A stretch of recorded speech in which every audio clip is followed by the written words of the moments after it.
Pick up your gear and open your chests. Throw on your armor and head out on a quest. Hey, hey, it's a brand new day. On the Sword Coast, your allies will help with blades and bows and magic as well. Hey, hey, heroes on their way. Fighting forever against overwhelming odds. Fighting together in favor of multiple gods. Idle champions of the forgotten realms. Idle champions, adventure never ends. Idle champions, did you want a man? Idle champions, you will say it again. Idle champions.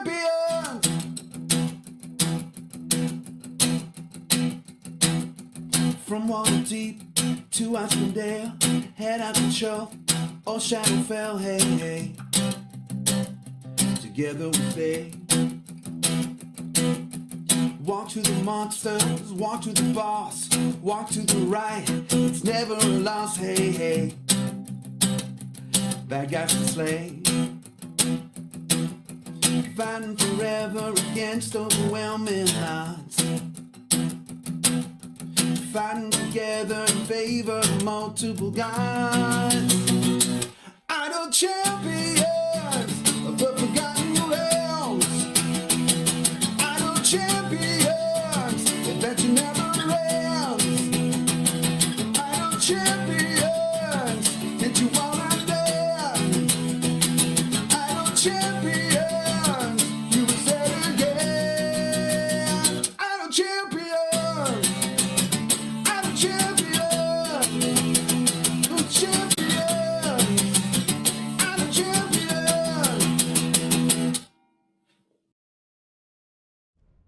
Hello, everybody. We are back with more Gaarawarr's Guide, the tutorial show. That means it's Saturday. It's Saturday. Today, we're covering Acquisitions Incorporated, the main team, the A team, as sometimes they're called. Yeah, that's what we're going to go over today. We're going to go over all the champions that have the actual Acake tag. The full group, this one right here. We got a bunch of them on the in my formation already. Well, all of them in my formation already. We're gonna cover each of these today in honor of, hey, look, it's PAX West weekend, folks, and it's the 20th anniversary of PAX, the Penny Arcade Expo. So hey, we're celebrating. So why not? Why not? Right? I've even got some familiars that are related to Hatcake and the C team out on the formation. And for those of you who came just for the code, look, there it is. Look, it's Acquisitions Inc. with the exclamation point. Make sure to include the exclamation point. Yeah, so for those of you who haven't been to a tutorial show before, the way this show works is I talk on the topic for about an hour, and then in the second hour, we do questions. Now, you can ask your questions at any time by putting question : before your question, like it says down there in the white box. And Jay is in the mod pod today in the production booth grabbing questions and keeping an eye on chat. So Jay will grab those questions as long as you put question : in front of them. So they know that they're for me, because otherwise they'll think maybe you're just asking chat, which is fine too, but I like to answer questions. All right, folks, let's dive. We got 7 champions to cover, so we're just going to dive right in. We'll start on the left and work our way to the right with the head, the founder of Acquisitions Incorporated himself, Ominifus Hereward Drawn. Male half-elf cleric, lawful neutral. Omen's a healing, support, and gold find champion. I mean, look, he likes to make that money, right? He likes to make that money. Man, I totally forgot to get the skin. I love this skin. I was gonna get that one and put it on today, and I forgot. Appropriate intervention is the base attack. Omen smashes the nearest enemy with his maul. Yeah. Yep, because he wants them all. He wants them all. And he wants them now. Basically, everything kind of runs for Omen off of his first ability, Champions of Tymora. He recruits adjacent champions, champions affiliated with Hack Inc. and or the C Team, and champions adjacent to an Hack Inc. or C Team member to be champions of Tymora. Well, that's not entirely true.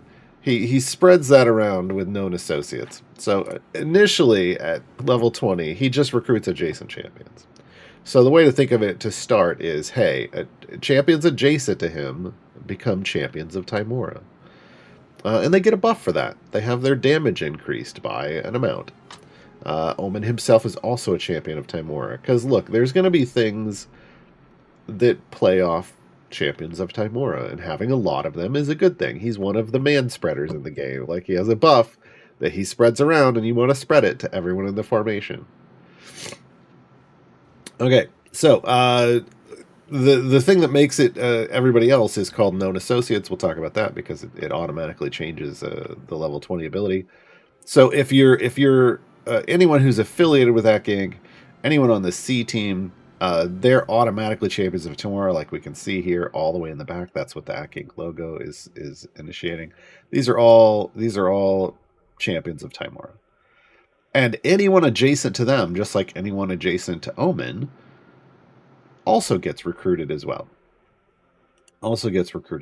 So by placing either Hack Inc. or C Team members specific places in a formation, you can ensure that everyone in the formation is counted as a champion of Tymora. And again, there's going to be big things. Oh, there it is. Oh, I love this skin. Oh, it's so good. It's so good. I like Plague Doctors, and this is just a great skin. Well done to whoever worked on that one. So Champion of Tymora, spreading it to everyone. This is a big deal for your formation. Adventuring Capital. Omen increases the party's gold find by an amount each time a champion of Tymora attacks an enemy, and this stacks additively through your entire adventure. It resets when the adventure's over. This is another good reason to have everyone be a champion of Tymora, right? Because it's just going to make your gold find percentage, this number at the top, go up and up and up every time people attack. You can see it here going 530, 531, 532, 533, it's 534. It's just going up and up and up. That's great. So by the time you get to the end of the adventure, you're going to have a ton of extra gold find for your party. What are we at right now? We're already in an EO5. And look, that's ridiculous. Because 7 people are champions of Tymora. We're stacking stacks on stacks on stacks, right? Yeah, wonderful thing. Light of Tymora is his healing ability. So all champions of Tymora are healed for every second for an amount. That amount, it varies, but that's just constant healing. You can see it. You can see it going off here. Just constant healing throughout the party. Sure. Another reason to have everyone be a champion of Tymora. All right, specialization paths. Form ranks, favored friends, or long-term investments. Form ranks, he increases the effective champion of Tymora by 50% for each champion of Tymora in the formation, and it stacks multiplicatively. So if you can get all 10, well, that's pretty solid, right? The favored friends, Omen increases the effective champion of Tymora by 100% for each Hack Inc. C Team champion in the formation, stacking multiplicatively. Well, that's also that's pretty solid too. The difference here is like form ranks is if you're not running a full like Hack Inc. C Team formation, this is if you can spread champion of Tymora around a lot, yeah, that's going to get you a solid buff. If you're running the C Team formation, you just want to go with this one. It's a bit, look, 100% multiplicatively is better than 50% multiplicatively. Because math. If the numbers are a little off or close or something, like, you may have to do something like this isn't a full formation, but, do the math. You got to do the math. They don't do it for you, unfortunately. I would love it if they did. But then long-term investments, it is what it says on the 10, right? Omen increases the effective champion of Tymora by 1% for every 10 stacks of adventuring capital, stacking additively. Now, this is obviously a much smaller number, right? We're already at 1,000 stacks, though. So it's already 100% boost, right? But to compete with some of these other numbers, it's going to take a lot of stacks, right? But if you are able to build a full, like, 10 champion formation, and they're all champions of Tymora, and you're all attacking a lot, and you're doing, like, a deep run, or you're working on, like, trying to maximize something, long-term investments could pay off. If you're just doing a quick run, if you know, like, it's a variant, and you're just doing a quick run, one of these other two is probably your best option, right, for buffage.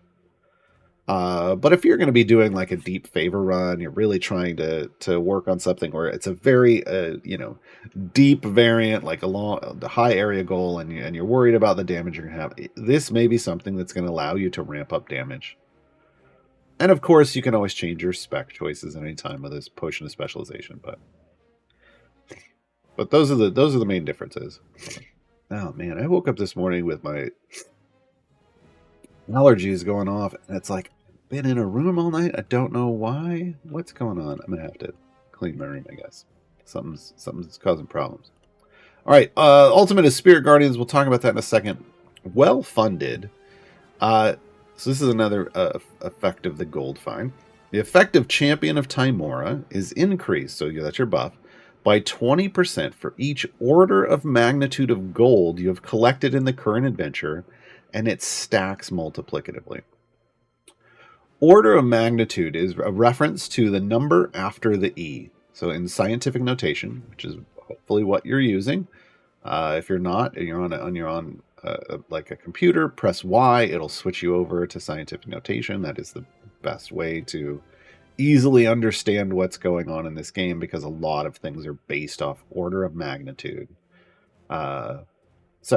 So right now that means we've probably collected a lot more than E110 because we've spent some of it, but we have at least 110 stacks, and that's stacking with 20% stacking multiplicatively.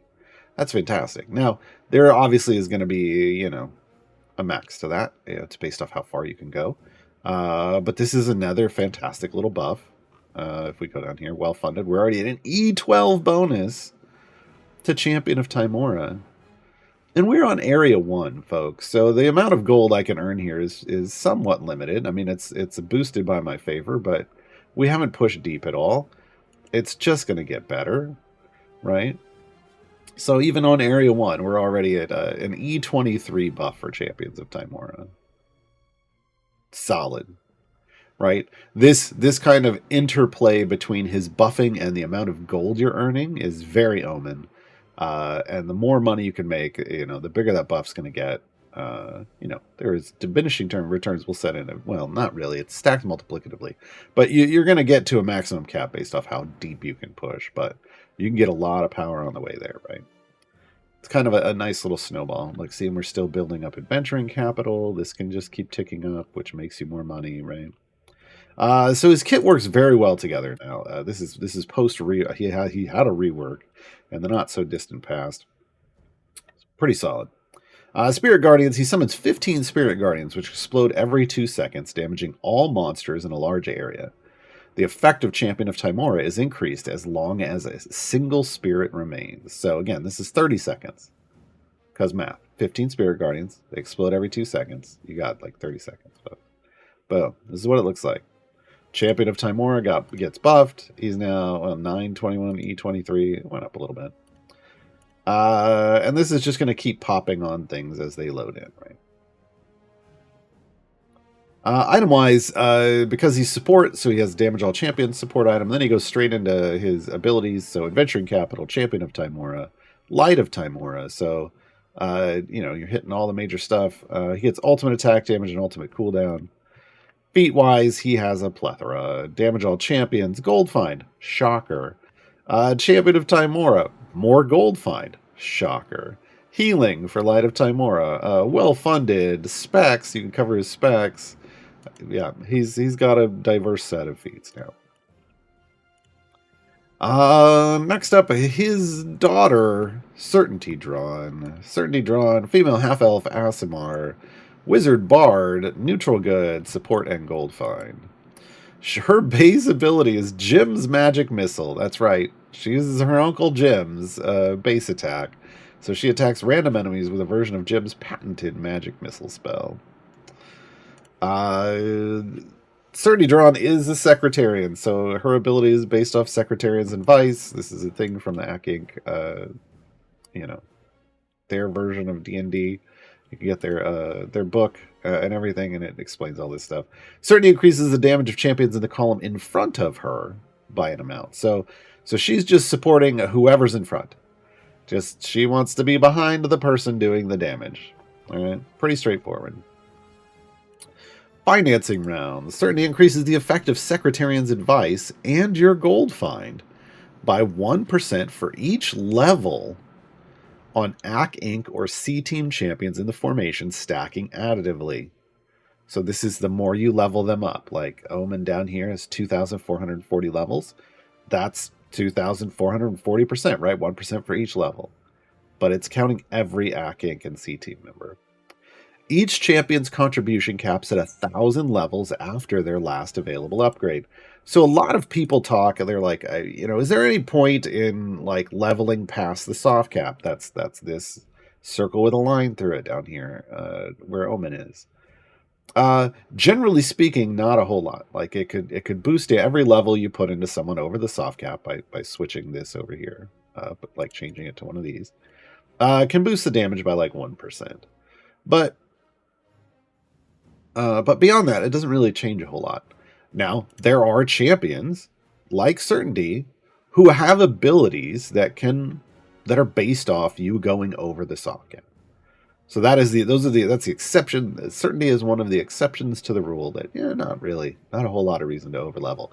The Certainty, if you're putting Certainty in your party, you need to know if you can usually get to soft cap, going 1,000 over is going to help you even more.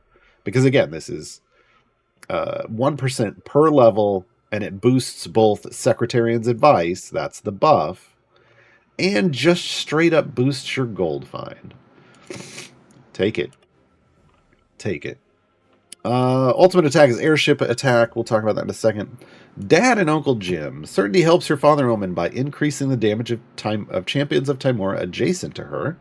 So she now gets, if Omen is in the party, she gets another boost, right? She can boost any champions of Tymora adjacent. With Omen in the party, that means not only do you want your primary DPS ahead of you, you want them also adjacent to her, right? And she helps her Uncle Jim by increasing his damage by 200% due to royalty payments for using his spell. So this is kind of setting the situation up where if you have Omen and Jim, you kind of want Jim to be your DPS. I mean, it's a small amount, but still, they're kind of encouraging that. Doesn't mean that's the way you have to go, right? All right, spec choices. We get Best and the Brightest or Smooth Negotiators. Now, they don't explain what's going on here in advance. So just know there's a reason they're asking you to pick one of these. And it has more to do with just this. Okay. Best and the Brightest.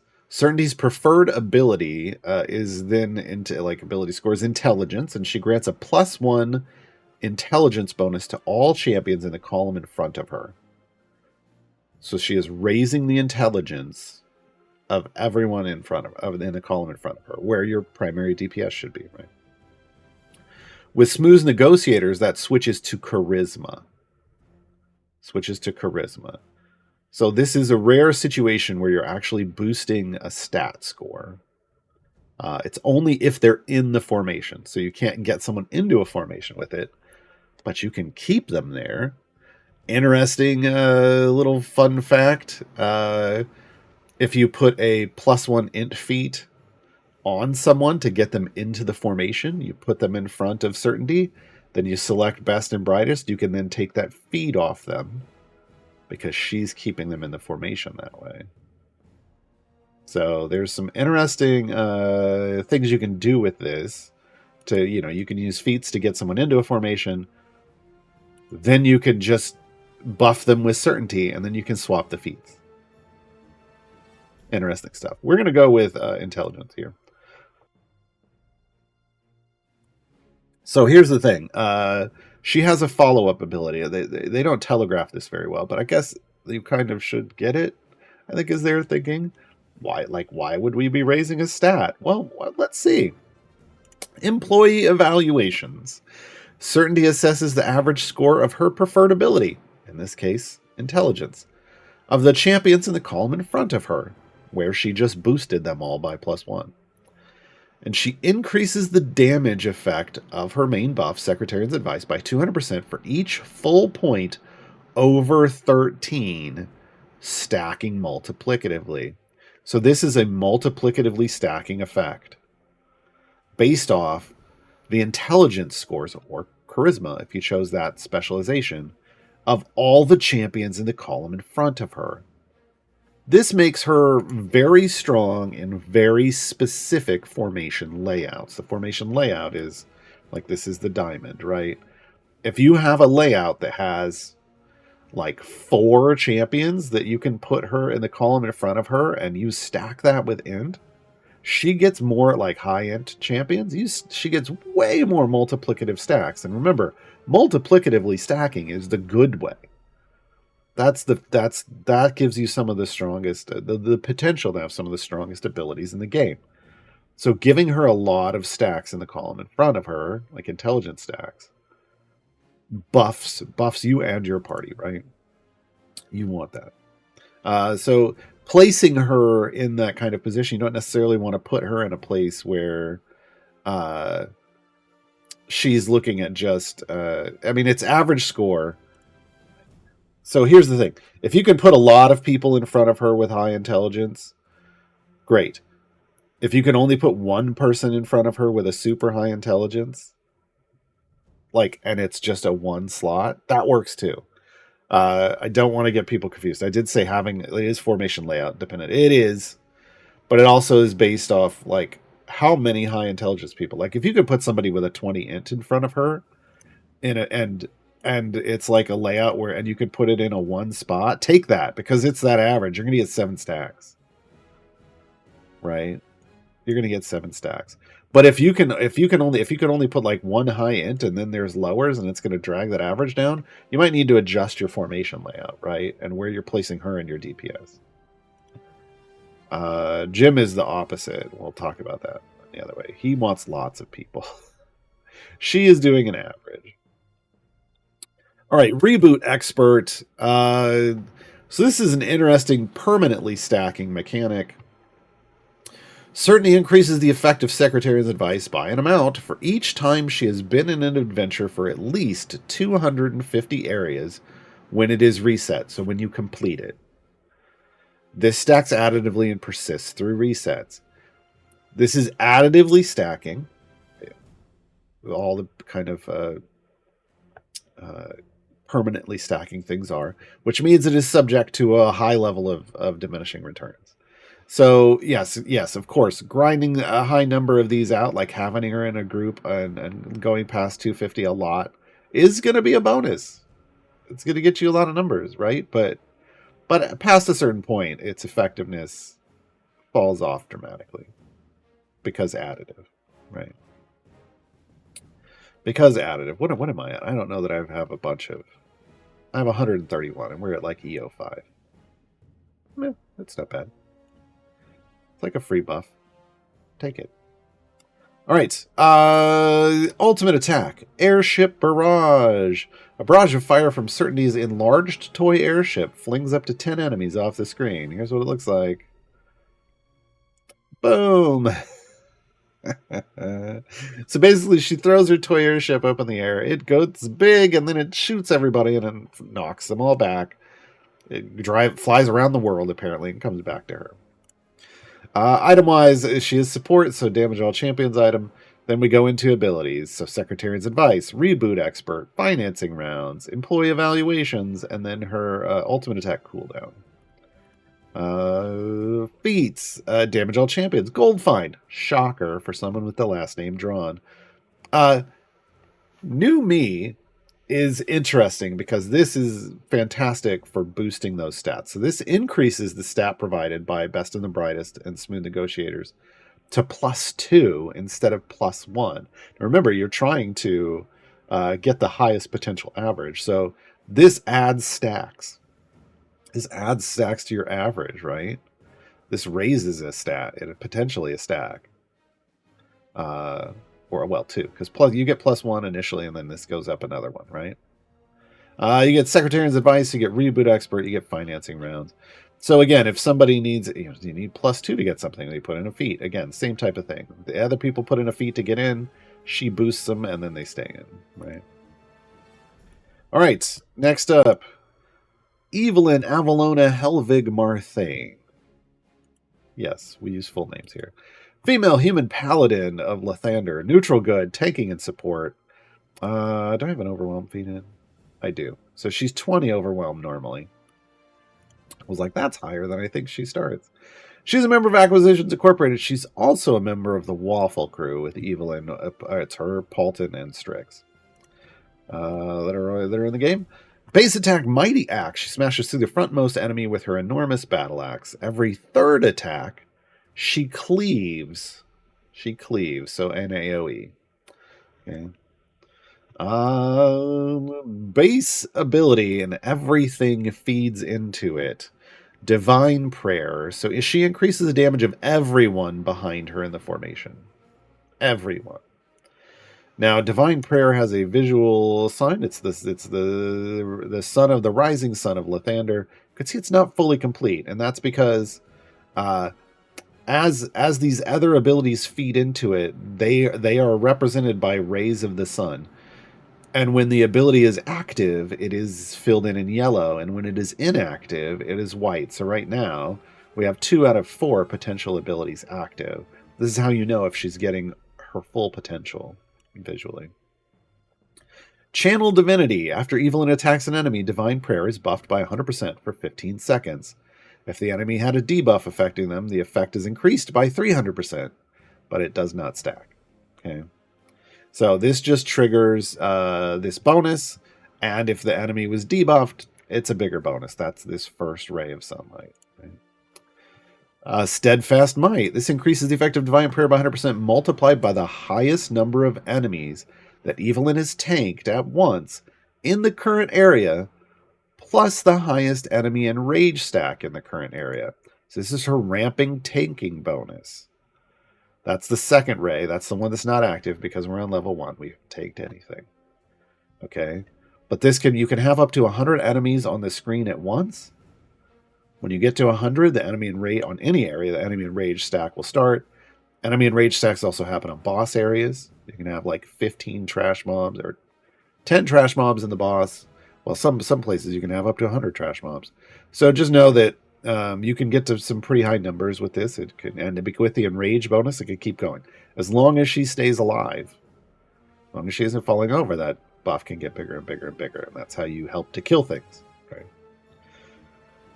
Ultimate attack is Fine Steed. We'll talk about that in a moment. Font of Heroism. This is her health share. So 25% of her max health goes to everybody in the party.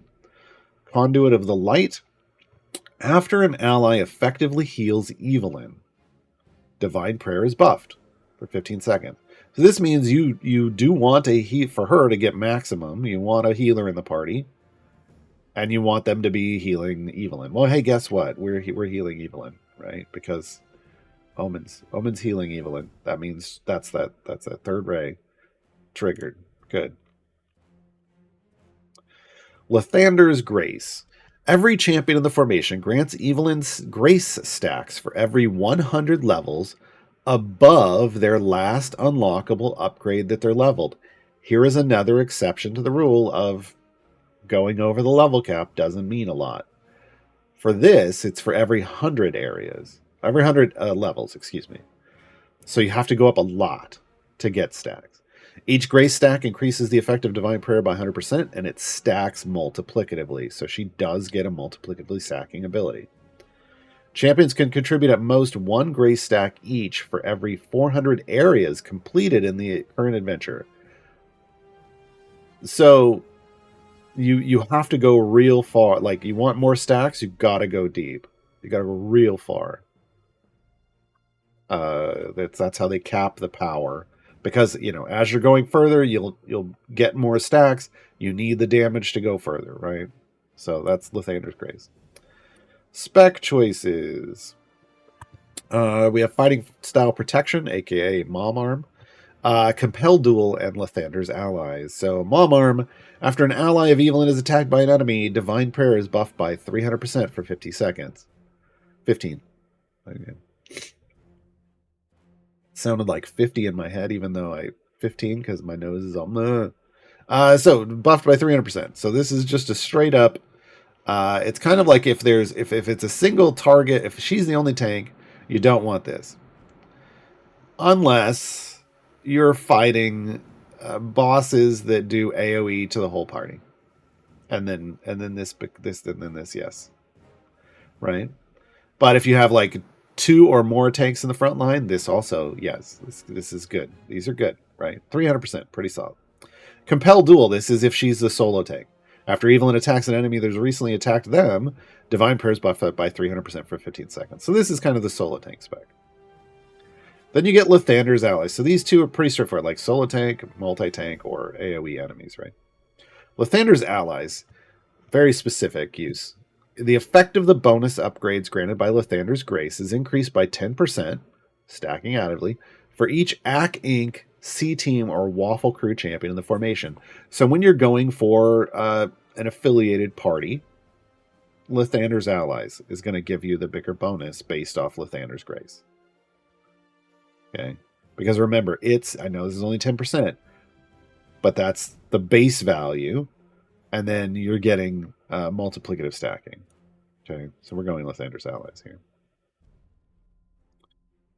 We're going Lathander's Allies. All right. Is that everything? That is everything. Okay. So as you can see now, there's 5 full rays of sunshine above her head, and when they're all lit up, that's when you know you've triggered all the bonuses. I mean, that's it's just telling you, hey, she's at her full power now, right? Ultimate effect, Find Steed. Evelyn summons her Celestial Pegasus and dashes across the battlefield, damaging all enemies in a line for massive damage and briefly stunning all damaged enemies. So you get a stun out of it. Crowd control. There we go. Boom.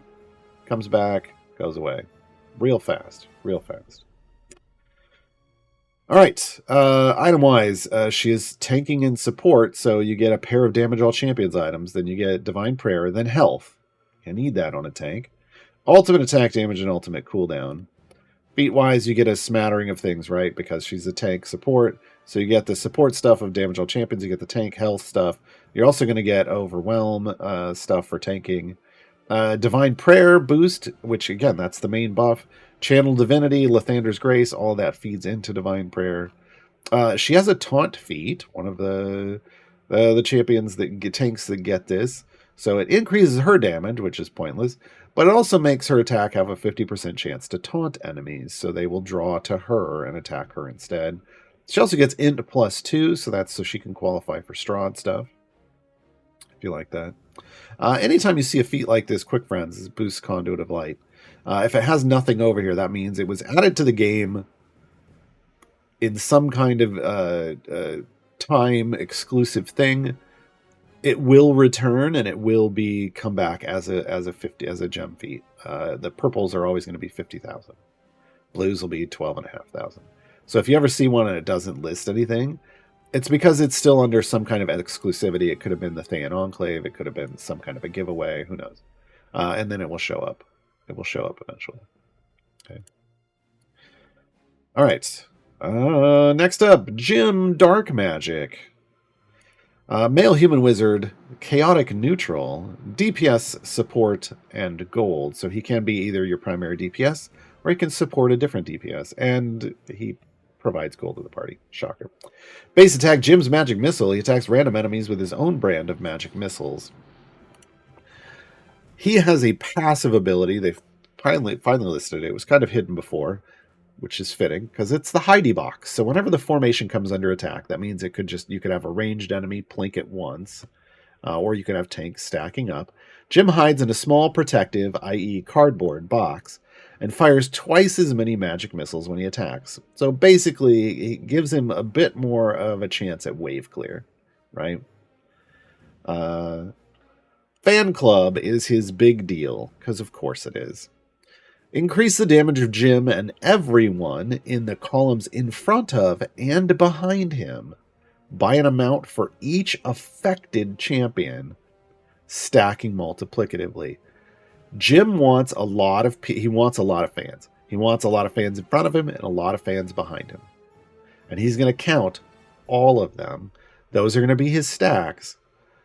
And it's going to be based off this number. You notice this is a very large number. It's not like 100%. This is a very large number.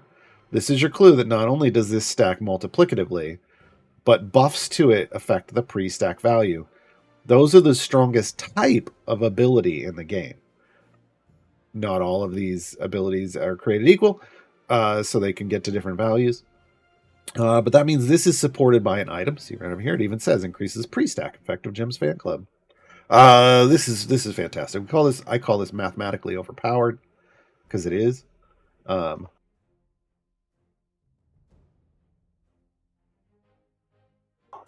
Killing me this morning. Mathematically overpowered ability, or MOP. These are like the champions that get talked about as the strongest champions in the game. For the most part, they have a mathematically OP ability. And this is what you're looking for. You're looking for multiplicatively stacking, and you're looking for this value to go up based off items and their item levels, right? So Jim can be a super strong DPS for you. Also, because this is also a support buff, it could be a super strong support for you. Okay. It is formation layout dependent, because he's counting the number of people in the front and the number of people in the back. There are some formations in the game that have like 4 champions, single champion, 4 champions, single champion. I remember that as a specific layout. Putting Jim in the middle of those would give him 9 stacks, which is ridiculous, right? But the number of stacks are definitely based off where you're placing him in the formation. In this situation, the most we could ever get him is 4. Because he can be here in front of 3 with a 1, and that's 4, or he could be here and there's 2 and 2. Well, 5 technically, because you count him as well. So the most he could get in Swordcust is 5, but you have to consider that when you're placing him in the formation. Okay, Wand of Wonder. This is some RNG for him, and it's fun. You've been seeing some of this happening. Like everybody's outfits keep changing. It's part of Wand of Wonder. So, wait, is it part of Wonder Wonder? Is it? No, it's his fashion thing. Never mind. No, it's part of Wonder Wonder. He also has a fashion thing. Okay, Jim's into fashion. Every 10 attacks, Jim uses his Wand of Wonder. It provides one of 5 random effects. Turns a random enemy. First one turns a random enemy into a large warty toad, stunning it for 5 seconds, and then slowing it for 10 seconds after the stun wears off. So 15 seconds of crowd control. It maintains its pre-transformation health. Second one, turns a random enemy into an abyssal chicken, reducing its max health by 5 orders of magnitude. There's that phrase again. To a minimum of 10. So if the enemy had 1,000,000 health, which is 1 EO6, it would reduce 5 orders of magnitude, meaning it would take 5 zeros off the end. And it would then have 10 health, right? I did that math right? I think I did. So just know you're reducing you're taking 5 zeros off the health total. And giving it a lot less health for the area. So easier to kill. Next one, turns a random enemy into a mimic. This is the one you don't want, with 5 armored hit points, and that's why, because armor sucks. It drops 10 times more gold when killed, but look, when something goes from regular, like its normal health that you can whittle down, to something that has 5 armored hit points, armor means you have to have a minimum amount of damage to actually remove one of those segments of health. And if you weren't hitting it like hard, you're not getting through it. because suddenly it's way harder to kill. You can't slowly whittle it down. You have to chunk it down. So he can make things a little more difficult sometimes. The next one, a random ally is assigned one of their skins at random until you change areas. This is why we've been sitting on this area the whole time. Because we've been changing skins this whole time. Everybody's been rotating through different skins. And you don't even have to own the skins. As we saw earlier when I don't even think I own this Omen skin. Nope, it's a wild offer skin. So yeah. So, and sometimes, Jim will spoil upcoming skin releases that CNE haven't turned on yet. If it's in the game files, Jim sees it, and Jim is like, no, yeah, let's try this one on. All right. I don't know what's going on. All right. And the final one, Jim shoots a line of gold coins out across the field, dealing damage to all enemies in a line and dropping one enemy's worth of gold. So he gets basically a line-based wave clear because it hits everything, and you make some money off whether it kills them or not. You're making money. These transformations don't affect bosses or special enemies, though. Okay, so lots of random things going on. Multiple transformations. You've got a warty toad, you've got an abyssal chicken, you've got a mimic, and then you've got skin changes, right? All right, Magical Mystery Tour. The effective fan club is increased by 4% each time an enemy, ally, or ally's equipment is polymorphed or transformed in some way. And this stacks multiplicatively up to 100 times. Stacks reset when changing areas. So here's another multiplicatively stacking effect. And it's based off, in large part, Wand of Wonder, transforming enemies. Now, other champions, because it does say ally or allies equipment, other champions have transformations of their own that can add to this. So, for instance, we're going to get to Walnut. Walnut can turn into Wolfnut, which is a wolf, and tank. Well, that transformation could trigger a stack, right? Strix. Strix has a polymorph staff ultimate. It changes her item, right? That's why it says, or allies equipment. It changes it into something else. That builds a stack for Magical Mystery Tour. So there are certain other champions that can help Jim ramp up Magical Mystery Tour on an area. Remember, once you beat the area, you move forward. But the longer you're on an area unable to clear it, the more this is going to stack up, and the more you'll get towards 100 stacks. That damage, multiplicatively stacking, is going to help you move forward. All right, spec choices.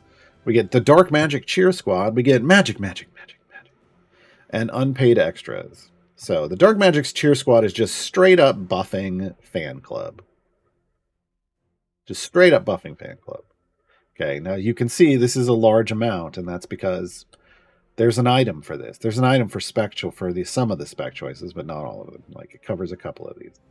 Then you get Magic, increases damage of all champions whose base attacks are magic by 100% for each champion whose base attacks are magic in the formation, and it stacks multiplicatively. If you have a high number of these, it's going to give you the total. This could be good, because again, multiplicatively stacking can get real big real fast. It might even beat some of these numbers, right? You've got to compare it to these other things and look for the highest damage. This one's about who else in the formation has magic attack, right? Unpaid extras. This increases the effective fan club by a good amount. All members of AC Inc., the C team, and the C team in the formation join Jim's fan club regardless of their position in the formation. Now remember, Jim's fan club is normally him plus column in front and behind. Well, with unpaid extras, if you're adding extra AC Inc. and C team members, you can put them in the column with him or in the columns that are 2 in front of or behind, and they're going to still count. And you can build this up potentially to the max of 10, even though the formation layout doesn't support his fan club ability. You can support it by proper placement of these other people. This gets real big. right? Because it's not just about this boost. It's about his fan club stacking multiplicatively in a way that it couldn't before. You could get to higher numbers than you could normally. So this is great if you use them appropriately. You're gonna have to do the math here to figure out what's gonna be the best. Let's level him up all the way. Now remember, for a couple of these champions' abilities, we would want to over-level them, but not worried about that at the moment. All right. Fashion Week. Here we go. The effective fan club is increased by 200% for each champion with a non-base skin equipped in the formation, stacking additively. So a little bit of a bonus for showing off some fashion. What do we got? Fashion Week currently sitting at 6. Yeah. 6 out of 7. Great. The reason it's at 6 is Morgane. It would be at 7. Morgane has no skins. She has absolutely 0 skins. So just know, if you have Morgane in your formation, she can't contribute to Fashion Week. She can't contribute to Fashion Week. All right, ultimate attack. Jim's Magical Maelstrom. Jim attacks all enemies with a showy shower of sparks and energizes his fan club for 15 seconds.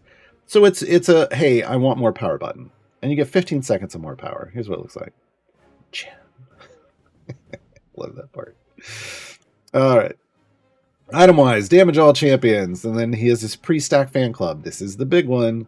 Magical Mystery Tour, spec choices, ultimate attack, and ultimate cooldown. Feat-wise, we get damage all champions because, again, support. We get gold. We get self-damage because he is a DPS. Pre-stack of fan club. So you want this. I don't know why I don't have that one in. Magical Mystery Tour, the spec choices. Strength is a specific call out. This gets Jim up to the strength required to qualify for Patron Zariel. Patron Zariel. All right, next up, Morgane. Female, High Elf, Ranger, Chaotic Neutral, Support, and Gold. Now, this gold find is a bit of a lie. In fact, it's a straight-up lie. She has no gold find.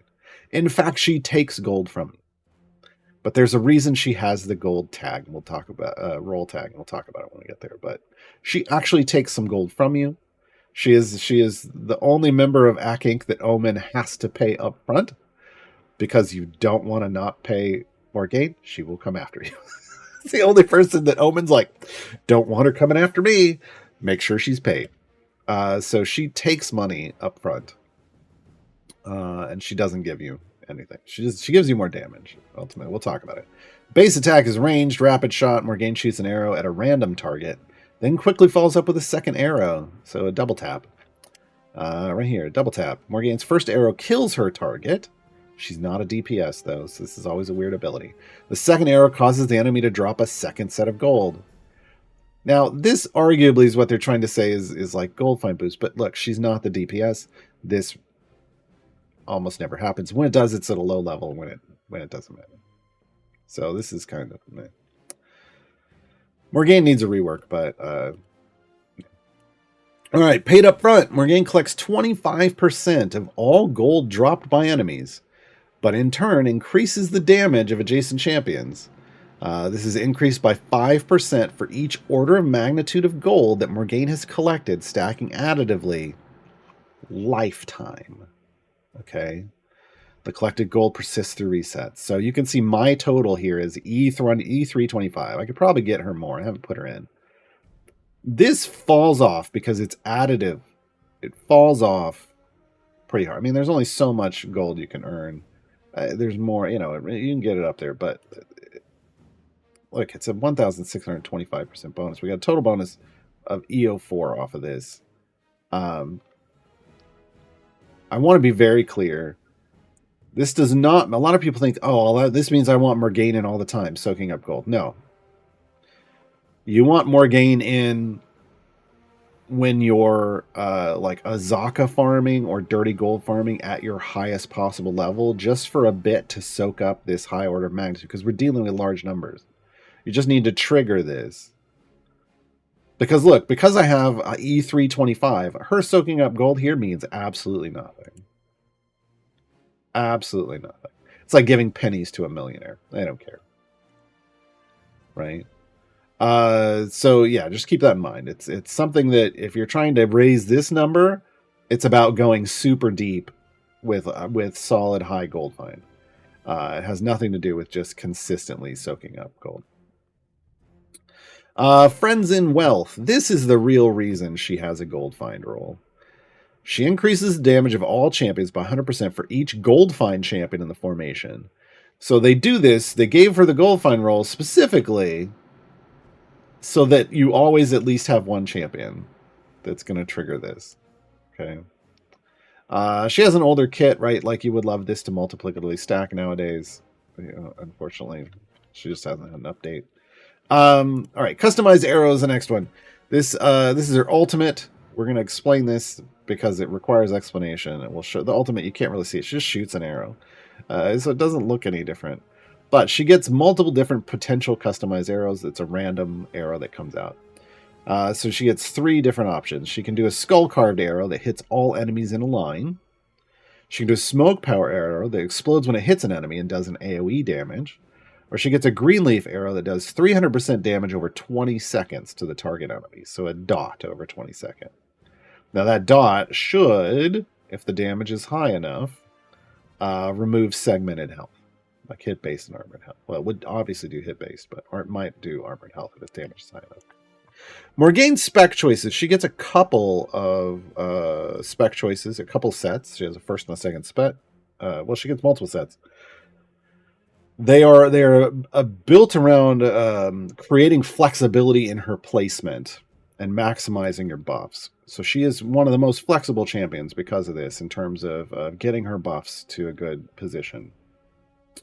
So what you don't choose shows up in the next set, along with, so that you can stack up the way you want. So fine as is, paid up front continues to only apply to adjacent champions. Actually, she gets 3. This one you pick, and that's okay. That's right. Sorry, she gets 3. This one you pick how it's going to affect the group. Then the next 2 you choose, and then what you don't choose, you can pick a second one out of to apply how it's going to ramp up. So she buffs adjacent. You can keep it that way. You can change it to keep your distance, so it only applies to non-adjacent champions. You can change it to monster fodder, so it only applies to champions in front of her. You can change it to stay out of my way, so it only applies to champions behind her. So you pick the placement that's going to give her, it's going to help you buff your primary DPS based off where you're placing her in the formation. But you're going to want to keep in mind, understand in advance, how is that possible, the spec choices that are coming, right? We're not trying to optimize here, so I'm just going to pick this one just because it doesn't matter. Let's get into the next set. Keep it simple, tight formation, calm under pressure, and the long game. So these are the ones that you're going to choose. You're going to get 2 of, but you can only choose 1 at a time. And you're going to build, you want to do it based off where you can place her in the formation and what's going to give you the biggest buff. So keep it simple, just increases the effective paid up front by 300%. So there's your baseline number that you're looking at. Can you get these others above 300% with your placement in the formation? Okay, because otherwise you would then want to go with this, and then what you want to pick the 2 that are going to get you the highest buff, basically. And your baseline is 300%. Tight formation increases the effect of paid up front by 75% additively for each champion adjacent to Morgaine. I have her all the way in the back. That means this would only be 150%. If we were to place her here, though, that would give her 6 stacks. That would give her a 450% buff. That would be one of the largest buffs you can get. That would be fantastic, right? So depending on where you can place her in the formation is going to matter on what you're going to choose, right? Calm under pressure increases the effect of paid up front by 20% for each enemy attacking a champion within 2 slots of Morgaine. So if you're placing her within 2 slots of the tank, this could ramp up a lot. It only maxes at 20 enemies, though, so that means the max is 400% of a boost. But if you can put her within 2 places of a tank, this could get to a 400% bonus. So this one has a max of 450. This one has a max of 400. Right. Again, potential and based off the number of enemies you can place or allies you can place around her. The long game increases the effect of paid up front by 10% for every second that an enemy isn't killed. So this is for deep runs, where an enemy may stay alive for a while. This goes up to a max of 60 seconds and resets when the enemy is killed. This is the highest potential boost, 600%. Right, 10%, 60 seconds. Okay. So if you know you're going for a super deep run, the long game, because you know you have the potential of a 600% boost, and it doesn't matter where she's placed in the formation.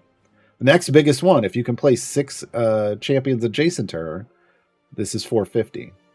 Otherwise, putting her within 2 places of your tank or all of your tanks, it's easier in a single target, a single tank frontline, but all of your tanks, 400% could be here. And then the lowest one, 300%. This has the lowest potential based off adjacencies, but that's what you're looking at, right? We're not going to go super deep here, and I'm putting it back here. So, but you're going to level up, and then you'll get another one of these, right? And so ideally you're picking the largest, if you're going deep, the largest potential buff. Otherwise, if you're just doing shorter runs, like you're just killing some easy variants and you just want to use her as your buffer, you're just going to pick whatever's going to give you a good solid flat boost, right?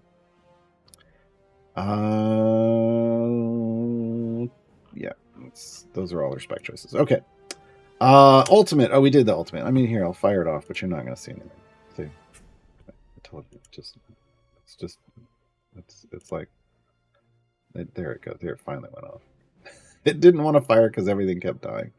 All right, itemization, damage all champions, items, paid up front, friends and wealth, ultimate attack damage, ultimate cooldown, feats, real straightforward, damage all champions, paid up front, and friends and wealth. Again, she's kind of an older design and she hasn't been updated. Functional, but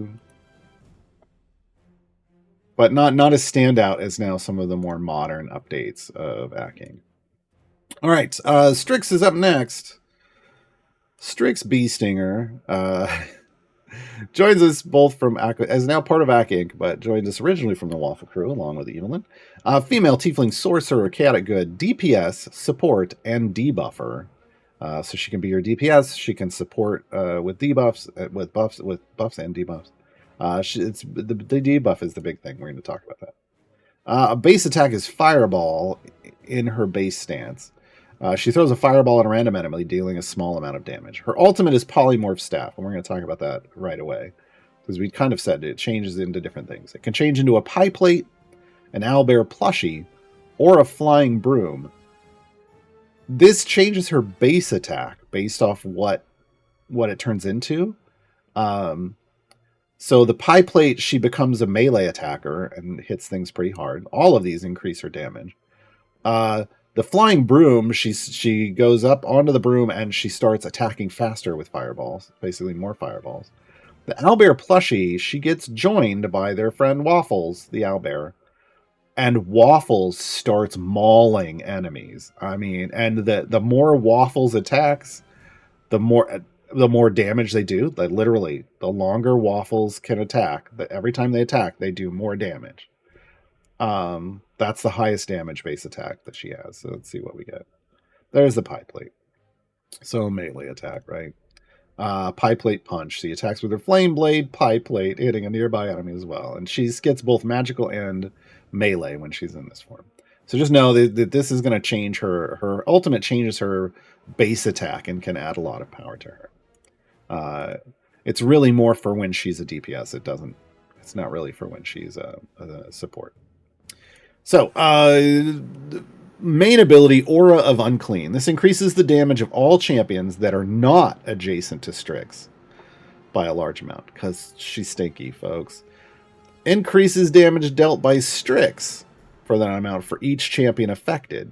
So, if you really want to put her, like, just away from everybody.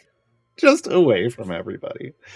So she's going to buff non-adjacent, and then based off the number of non-adjacent, she buffs herself, right? Haunted. This increases the damage of all champions by 100% for every champion death in the formation while Strix is in it.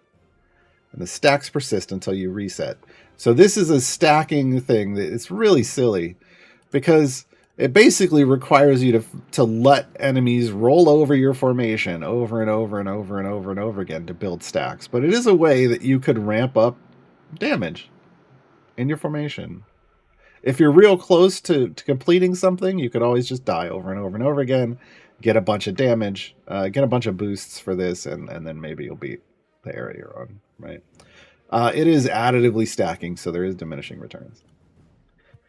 Death Ward. If an ally within 2 adjacencies of Strix is about to be killed, Strix instead loses half her max health, and the ally regains half of their max health, and is immune to all damage for 10 seconds. So this can only trigger once every 30 seconds. It adds 5 stacks to Haunted. So this is another way you can add up Haunted stacks. So this means you really want her within 2 of... I know I said I wanted to put her all the way back here, but that's because in this formation, that's where she's non-adjacent to the most people. But you really want her within... For that, to build that up, you want her within 2 places of your tanks, right? All right. While the ability is on cooldown, it buffs Aura of Unclean. It buffs Aura of Unclean. So basically, oh no, somebody died. Time to do more damage. That's what's going on. Poor Hygiene. This is the debuff. Enemies that approach the party within a certain distance. It starts off at low and it builds up high for reasons we'll talk about. It starts off with just you got to get to like the left half, but like to you got to get like back here, like close, like about in this range and back, and then it can expand. So enemies that approach the party within a certain distance from the formation to where enemies appear take more damage due to Strix's unique odor. So this is her stinky debuff. It is shown by a little green waft of stink on an enemy. You can kind of see it before these enemies die. Over here on the right. Let me take the familiars off. Maybe it'll stick around. There, you can see it kind of coming up over their bodies. That's the stinky debuff, folks. That's the stinky debuff. From Poor Hygiene. The power of friendship and nose plugs. The radius of Poor Hygiene, so how far it's extending across the screen, is increased by 20% additively, stacking additively and then applying multiplicatively, and the damage bonus is increased by 400%, stacking multiplicatively for each other ACK, C-Team, or Waffle Crew champion in the formation. So this is why mine says 110%. So it goes all the way to the edge of the screen. This is important because when you sometimes you deal with enemies that are what we call stationary. That doesn't mean they're made out of paper. That means they stand in one place. They stand in one place. And if that place is outside of her range, well, then Strix isn't the best option for you, because if the debuff isn't getting applied, that's a good solid chunk of her kit. You kind of want that. So being able to extend by adding some of her friends means you can apply the debuff to the entire screen. And that makes her much stronger, much more useful. All right, spec choices. Olfactory fatigue, scent of brimstone, or smelly lunch. So olfactory fatigue, the base damage bonus effect of power, friendship, and nose plugs is increased by 100%. Scent of brimstone, aura of unclean, is buffed by 200% for each tiefling in the formation. So if you're running a tiefling heavy party, this is a big deal, right? 200% for each tiefling. Smelly lunch is just the effect of the debuff is increased by 400%. So just straight up buff the debuff by 5 times, right? So base damage of, let's take it again because you kind of make the choice. The base damage of this goes up by 100%. It's pretty solid. I mean, you're doubling that, but you know, it depends on what you're trying to do with these spec choices. I tend to just want a bigger debuff, but that may not be what you're looking for. If your debuff isn't extending, you might want to go somewhere else. Yeah. I lean towards debuffs, but that's just me. All right. I want to say that's it. Yes. Items. We got Aura of Unclean, Haunted, All Champs Damage, Poor Hygiene, The damage of her ultimates, so the damage she does while one of her ultimates is active, and ultimate cooldown. Feats, damage all champions, straight up damage, aura of unclean, haunted, poor hygiene. So what you would expect? Power, friendship, and nose plugs, right? Now, close call increases the bonus damage granted to aura of unclean while death ward is on cooldown, and that's interesting. So you can play around with that if that's a thing that you want. But yeah, so they tried out something unique with her. Let's see if we get another ultimate out. What did you get? Oh, hey, there's Waffles. So Waffles is an armored owlbear out there. You kind of can't see him. There he is in this version. But the Waffles whack attacks in Strix's stead, becoming more enraged with each attack. All right, last and least in terms of height, Vi, but not in terms of buffage. Vi, folks. Female gnome artificer, neutral good, support gold, and speed champion. She is bored, so she has no base attack. We'll talk about what this is, but she does have a base attack. She shoots people, but we're not going to see it. The base buff, a good example. So neutral champions, and this is neutral on the good and evil axis, so she doesn't count. Why? But it's Gaarawarr. It says neutral. Yes, but it's on the good and evil axis. So if you see the word good or evil, even if you see neutral here, and you see good or evil here, that means it doesn't meet it, right? Because this neutral, left neutral is lawful chaotic. Right neutral is good evil. Okay. Neutral champion's damage is increased by 300% for each good, Ac Inc. or C team champion in the formation, and it stacks multiplicatively. So this means, primarily, she wants your DPS to be neutral on the good and evil axis. That's who she's buffing. There's ways to change this when we get to her spec choices, but when you start off, she only buffs neutral champion. Catch and release. Instead of a base attack with her pistol, there's a 10% chance Vi takes out her comically oversized blunderbuss and fires it at a random normal enemy. So this won't work at bosses. It won't work at what I call speed bumps, like the logs and stuff. This instantaneously transforms the enemy into a small glowing crystal sphere, and it just drops on the ground and sits in place. That has 1% of a normal enemy's health, so easier to kill, and is worth an additional amount of gold when defeated. This is her gold find boost. When changing areas, any remaining spheres are automatically killed and the gold from them is collected. And that's because they drop in place, so you may not get to attack them, but they automatically get collected. Their gold gets collected when you move forward. Okay, so this is fantastic. This is honestly one of the best things if you still want to try Azaka farming. You get onto the boss area, you have Vi in your formation instead of Azaka. You turn one of the enemies into a crystal sphere, then you pull her out. You don't worry about the gold boost. You just want a non-moving enemy in the back, so the rest of the enemies move up, you can kill them, and then you can farm a non-moving enemy in the back. It's fantastic. Next ability. I'm too old for this.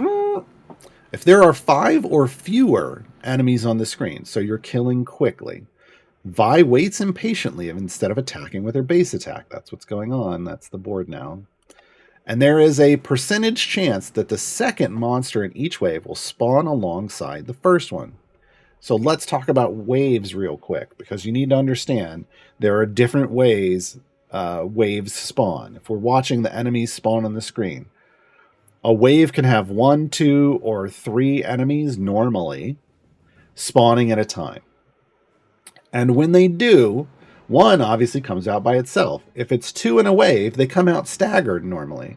One comes out and the other one comes out kind of delayed behind it. That is still considered a wave. And then there's a pause and then the next wave. Or 1, 2, 3. But they're a little staggered. She makes them all come out at the same time. This is her speed effect. Why is that a speed effect? It means that it's because of the reason that you wanted. The faster you kill things, the more instantly you kill things, the faster the next wave spawns. So to have all of the enemies that are in a wave effectively come out in a line at the same time and die instantly means you're speeding up your progress through a level because the next wave is instantly spawning. Now, this has a high number and it goes over 100%. And that's because there can be more than 2 enemies in a wave. So she can spawn more and more and more of them at once if there are. And there's other champions who can spawn extra enemies in a wave. Working that with Vi means they'll all come out in a straight line and they'll all die instantly, right? And this is affected by an item. That's why this can go up higher. So this is a speed effect with itemization to make it be more effective. And it may not seem like it's that big of a deal. It adds up.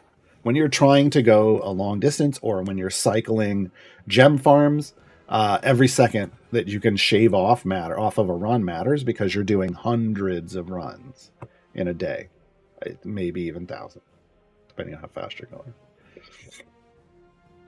All right, I can't get no satisfaction. Vi gains 1 sass stack for each second she spends impatiently waiting. Hey, we're bored. That's great. So we're gaining stacks right now. A good example, that's her main buff, is increased by a very tiny amount for each stack, but it stacks multiplicatively. These stacks are capped at 10 times the highest area unlocked in the current adventure. The further you go, the higher this gets, right? The more stacks you get, and the bigger this buff gets. But it's based off how long she's bored. And now the thing is you can go to points where she's not bored and she's attacking. You can unlock the higher area, and you can always come back to like area 1 and build up her satisfaction stacks to max them out. This can be a very big deal. I know it's a tiny number. It can be a very big deal. Okay. Because it's 10 times highest area unlocked. So you can get lots of stacks. All right. Also, we're going to level that up a bit. Bless their hearts, which, folks, this is an insult. Positive reinforcement or a nudge in the right direction. Bless their hearts makes it so evil champions can be your DPS. They'll get the good example buff. Positive reinforcement means good champions can be your DPS because they'll now receive her buff. This is how if you want to run an evil or a good DPS, this is what you choose one of these. Okay. If you're fine with the neutral, your DPS is neutral, then you go a nudge in the right direction. It just straight up buffs good example by 200%. Okay. So her spec choice is about making sure you're buffing the right, your primary DPS, that you get some flexibility in that. Okay. Do we have anything else? Just Arcane Cannon, her ultimate. All right. Her ultimate is a little confusing to some people, so let's talk about this. Because she has an achievement based around it. The first time the ultimate button is hit, a metal cockatrice appears next to her and starts dealing ultimate damage to the closest enemy every second for 30 seconds. So 30 seconds of damage every second. It's pretty solid. This, especially if you're killing off all the trash mobs or anything, and you're just dealing with an armored enemy, 30 seconds of ultimate damage chunking every second, chunking through armor. The second time the ultimate button is hit, the cockatrice flies to the middle of a swarm of enemies, so the nearest group of enemies, and explodes, dealing 1,000% ultimate damage to all enemies in area attack. So this is a massive wave clear. Here's what it looks like. There's going to be a timer counting down. She has an achievement that's based around triggering the cockatrice at a certain time during the cooldown. So you gotta watch the little cooldown. So here's the cockatrice. It's going to have this little clock timer, right? You don't want to hit the button again until it's in the red. And you'll see when it gets down into the red zone. Now you want to hit the button again, and then it blows the thing up. Now, this is because there's an achievement about doing it at a very specific time and all this kind of stuff. There's even I think a variant when you're doing her unlocks that will reset it if you do it at that time. There's no way to automate this outside of a script. You just have to manually be there doing this kind of stuff. But that's how her ultimate works. So to get the maximum usage, you want to get it close to the end and then hit that thing and get a big explosion, right? Because why not? Item-wise, we get damage all champions. Good example, catch and release. I'm too old for this. Ultimate attack damage and ultimate cooldown. Again, feat-wise, same kind of stuff. Damage all champions, gold. Good example, catch and release. This is the gold to drop by catch and release. This is the chance that it'll turn into the sphere.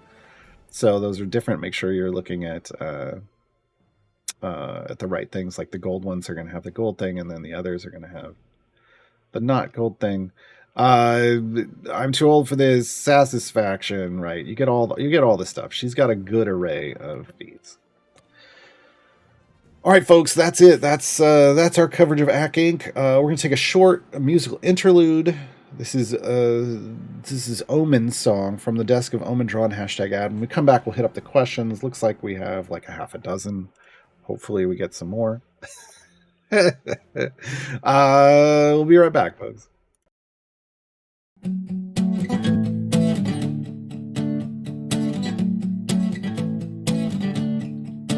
Started out with a simple tune, friendly and saccharine like a cartoon. Let the listener have no doubt, they need to feel the fear of missing out.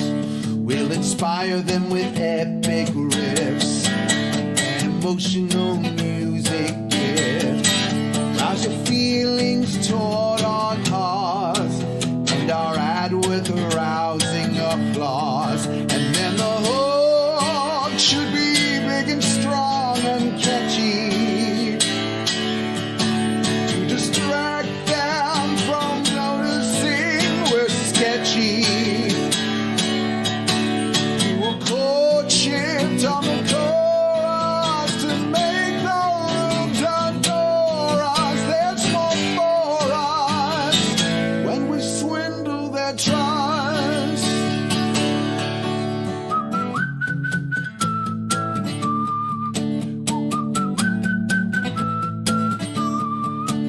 On a customer recruitment run, 'cause our old clients are all out of funds.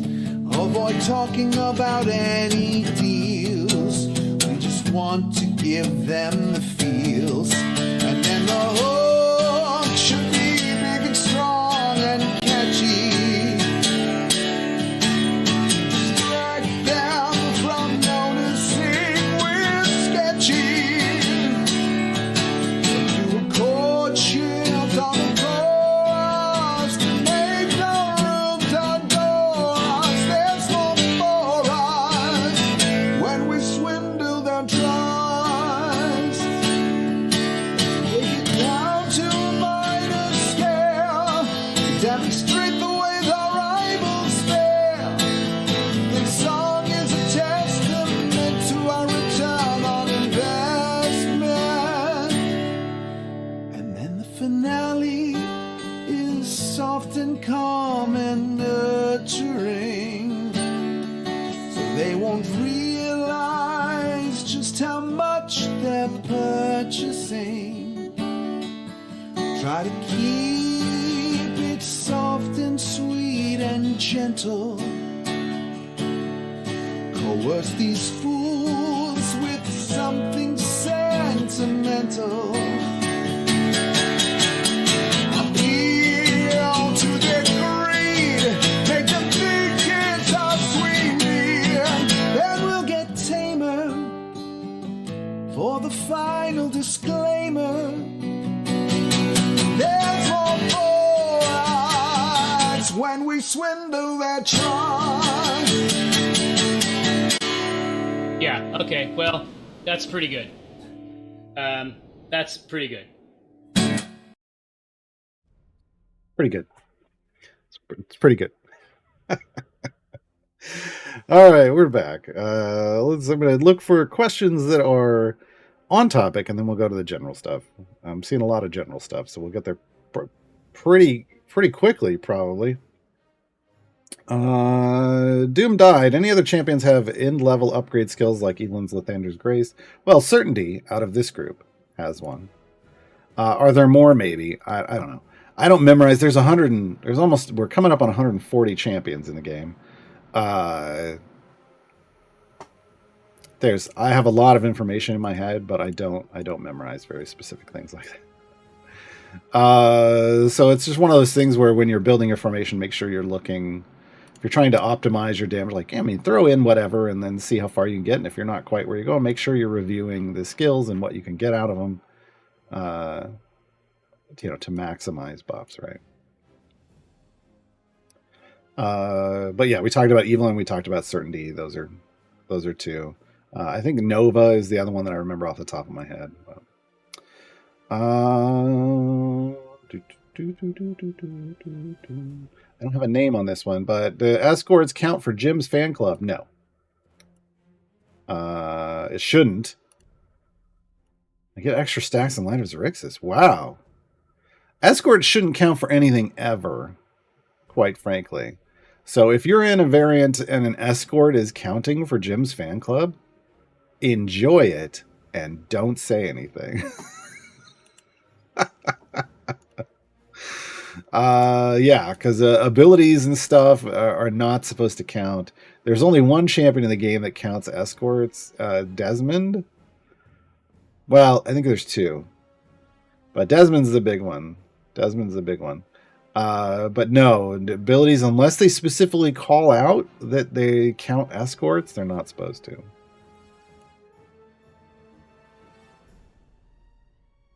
Rough Rider, PAX West is advertising Strix Skizix. Did she get shunned from the Beestinger family? No, this just means you haven't been keeping up with the Pack Inc. live show, which is fine. But a few episodes back, to kind of catch you up, stuff happened, and they ended up in another world. And on that world, they ran into other members, like people that they recognize, like Jim and Strix, but they aren't there. They're like the versions that we know. So from that world, it is Strix Skizix, and not Strix Beestinger that is in the party. So. It has to do with the game and knowing what's going on. That's going to be tonight, folks. Check it out tonight. On one of the PAX streams on Twitch. Usually it's on the main PAX channel. All right, we're going to generic questions, folks. So if you got generic questions, look, we got another like 30 minutes of this show. So I'm going to start talking really slow to stretch this. No, I can't do that. Loopy79, do you know, and if so, can you clarify for the rest of us, how Eliwick's stack the deck feats interact with one another if you apply more than one at a time? Is it random the order they activate in? I would assume, I've never tried it, I would assume it would have to be random. It just guarantees you one. I don't know that, she said, or is it based on the order they're slotted in feats? It shouldn't. I would say it's random. But basically, Eliwick now is... Yeah, here we go. We can pull her up. She has these feats that you could have unlocked if you completed her event tiers. And it basically makes sure that you're always drawing a night card, unless she already has one in her hand. So if you were to slot all three of these at the same time, you're just going to make sure that it's going to have to go randomly. It's going to do one first, and then one of the others, and then one of the others, and then it's stopping. Because once she has one in her hand, she can't draw another one. They're kind of weird feats, and I pointed this out to the designer, and they were like, "Oh, because once you've drawn that card, you don't need that feat anymore, right?" Yeah, it would have been better to increase the odds of getting a card of that card constantly, right? It isn't. But it is for like automation, and it is an interesting way to just ensure, if you're automating, that you're always getting at least one of them if you want one of these, right? But otherwise, you put it in to get the card, and then you pull it out, because then you don't. Then you can put a different feat in. Yeah. And there has been talk, Justin said there is most likely a gem card coming, which is just, I mean, honestly, that's the automation one because people are using her to gem farm and primarily to gem farm. And just guaranteeing that she's always going to have one of those on top of the spec choice. I mean, your spec choice pretty much guarantees you'll always have at least one. But the feed ensuring they have one is going to be helpful as well. If you don't know, Eliwick's a beast. Honestly, folks, Eliwick now, even if you're not doing gem farms, if you're just doing runs and like you start off a run like I do with like a speed farm formation, like just a bunch of speed champs, try to race through the beginnings of any run, which I think everyone should do, just to speed up your progress. And then, yeah, I save a speed formation, kind of a starting formation, which has as many speed champions as I can throw in it, and then a pushing formation, and then a dirty gold fight formation, and then you can just hot swap. That's what I keep in my 3 hot swap tabs usually. Having Eliwick now in your I'm going to start my run with these champions group is great because she's just going to give you more gems, and gems are truly outrageous. And the gems are great. Get more gems, especially if you're a newer player. Just constantly be soaking up more gems. Always be Eliwicking. And if you need to remove her later to finish because maybe she isn't your best buffer, that's fine. But soak up the gems while you can. Yeah. eSwordsman, what's the ideal balance of favor used versus stored? Basically, I think I saw the people talking about this chat. Basically, make sure warnings are enabled and you're good. As long as you follow the warning, you're good. It keeps a small percent. It keeps you like there's a percentage that it won't let you go spend over what you have. And this keeps you in the sweet spot. So basically, you keep this enabled. And if you click the button and the pop-up comes up, say no. Click the next button, say no. Click, like if the pop-up comes up, say no. You've spent what you can spend. Go earn more. Don't overspend. If you've been spending without this warning enabled, you could be in trouble.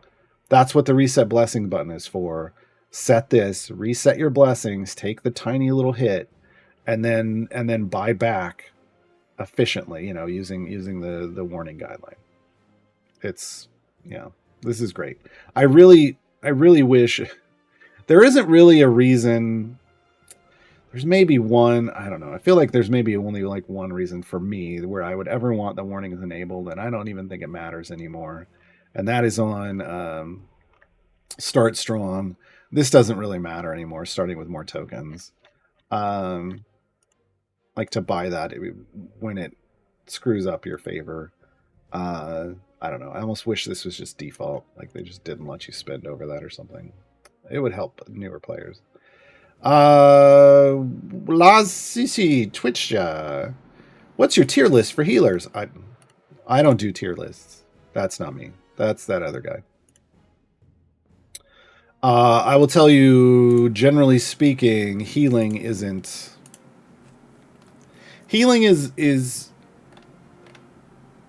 supportive when you're a newer player and can help you progress. The health values of the champions aren't as big. The healing might actually be functional at that point. As you progress more in this game, healing is where shielding, healing, shielding, right? It's that kind of thing. So I don't do tier lists. Galimoto, with Lae'zel's straight to the point mechanic, do higher values through feats mean you gain more impatience stacks per kill? Off the top of my head, I don't remember. So increase the effect of straight to the point. Level up. Double check. I mean, you want those feats in. For sure. Yeah, it's the chance to gain an impatience stack. And when it's over 100, she's gaining more impatience stacks. So at 252, I'm gaining 2. Right? with a 52% chance to gain 3. Wait, no, 3. 100% would gain me 2. Wait. She has a 100% chance. Oh, 100% is 1. Anything over 100% has a chance to gain 2. 200% is 2. And then 52% chance where I'm at now is a 52% chance to gain 3. Yes, okay. Because this works differently. You don't start off with a base number. So you're getting to the 17 number faster. And if you have more Ceramorphosis stacks in your party, you start at a higher base number too, as well. As I should say as well. Shouldn't say a higher base number 2, because then you might think you start at 2. But it's based off the starting amount is based off the number of Ceramorphosis stacks in your party. Which is why a lot of people really love to run Absolute Adversaries parties with Azelle, because she basically gets impatient all the time. And if you add the feats, it's even better, right? So they're an interesting group because their speed champion, oops, don't look at that's horrible. Their speed champion effectively makes it so that even though they're not speed champions, they create speed together in a way that allows you to go pretty quick even with a pushing group. It's pretty neat. What's up next? So yeah, it affects the number. It changes the number of stacks you get per kill. Late Flame, does focusing on unlocking champions of a certain affiliation, is that a good focus for newer players? No, it depends. This game is the answer to most things in this game. Most questions in this game is it depends. I know Absolute Adversaries is pretty good, but what about the rest of them? So here's the thing about Absolute Adversaries I want to make sure everyone understands. They do not all work together. Just like in Baldur's Gate 3, they don't all go in the same party. You want to pick like who's my DPS, and then build your party around that. Meaning some Absolute Adversaries members may stay on the bench. For instance, I run Bay. I run Karlach. Karlach is Bay. Karlach is the best. In my opinion, I am a Karlach main. I love Karlach. I think objectively, I don't care. Other people haven't done these tests, and they're just trying to throw their opinions around. And no, objectively speaking, I have done these tests. She is an amazing starting DPS. Like when you get her as your brand new player, and she maintains solid strength all throughout the curve of the game. Even at lower item levels than the champions that people are like, these are the best champions in the game. You just need to use them. No. Look, Karlach is amazing. There are a lot of champions that can be amazing throughout the whole game. I'm just saying, I build around Karlach, which means Dark Urge sits on the bench. He does not do better than Karlach. Even with, I've had him, on a new account, my Dark Urge had better gear and better item levels. Karlach still beat him. So just understand, you're choosing the DPS you want to use. You can use Lae'zel, you can use Karlach, you can use the Dark Urge. It's fine. But then you need to build the rest of the party around the strengths of that champion. And that doesn't necessarily mean bringing in all the other Absolute Adversaries. Okay? And that's the way it is with Absolute Adversaries specifically because of their story. Like, they do not all fit in the same formation, or in the same party. You try to run Dark Urge, you try to play Dark Urge and lean into the Dark Urge in Baldur's Gate 3, a lot of these characters won't even be in your party. They aren't willing to do it. Okay, so they've represented that fairly well here. But other some of the affiliations have been reworked in the past, some more recently than others, to really work well together. Inc. is one of these. A lot of them got reworked to work well together. Morgane is kind of the outlier. She hasn't had a rework. There are groups like the Heroes of Erois that got reworked to work together. The Companions of the Hall got reworked to work together better. So there are some affiliations out there that do work well together. There are others that currently don't. The C team doesn't really work well together. Force Grey does not work well together. The Heroes of Baldur's Gate is more of a collection. And they're kind of like the absolute adversaries in the sense that you pick your DPS and then you build around it. They don't necessarily just all group up together. The Black Dice Society does work well together. I just saw that come in chat. They do. They absolutely work well together. So it just kind of depends. Some groups work well together. Some groups don't. And it's based on how long ago did they get a rework or when they were originally designed. What phase of Idle Champions development were they created? Because originally, and this is a problem with Force Grey, originally they just wanted affiliations to be cool things, but they didn't necessarily want to lock you into, well, if you want to do well, you have to just use these members. Because back then, there was a very small number of champions in the game. Now that there's over 100 champions in the game, they're very much okay with, yeah, you can run this condensed group and get this condensed power by collecting these champions. But originally they wanted, more multi-purpose champions. So yeah, you just kind of got to check them out and look. What you're looking for are group synergy abilities, things that when they're together, that makes them better. For instance, Heroes of the Plains, their group synergy is built onto Alindra. They don't have group synergy unless Alindra is in the formation. And then they as a group don't even have a DPS. So then you have to add a DPS to their group. So yeah, there's you gotta read the ability. This is what it comes down to. Goran Browncoat, purely for gold find, is flexing certainty next week a good idea? Or is she not that useless next to a 2K Valentine from last event? Ooh. I mean, it really depends. If you're trying to build out like a dirty gold farm team, I mean, certainty's got some gold farm. But if you're using a Valentine, if you have a high item level Valentine, your Valentine's going to potentially blow away your certainty, right? Just for gold fight, right?